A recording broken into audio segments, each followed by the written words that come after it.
Lama tak terdengar kabarnya, David Albert alias David Noe baru saja dilaporkan ke polisi atas dugaan penipuan dan penggelapan uang.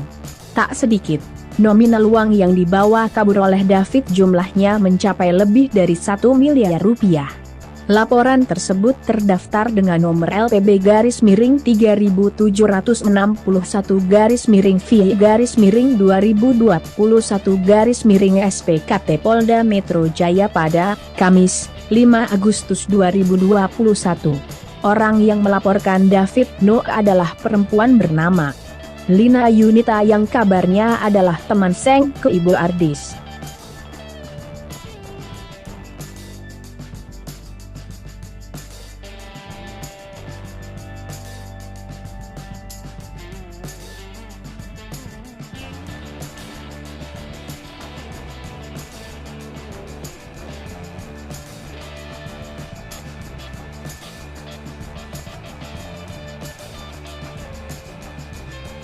Kasus dugaan penipuan yang menjerat personel Noe, yakni David Kurnia Albert Doval, berujung damai.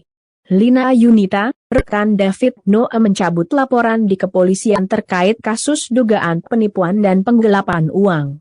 Lina mencabut laporannya karena David Noe sudah membayar utang yang diduga adalah hutang perusahaan sebesar 1,1 miliar rupiah. Meski sudah sepakat untuk berdamai, namun sayang, dalam pertemuan kesepakatan damai, Lina tak hadir lantaran sedang terbaring koma di rumah sakit. Sementara itu, pertemuan untuk menyepakati perdamaian ini diwakili oleh kuasa hukum dan keluarga Lina Yunita sebagai pelapor David Noe.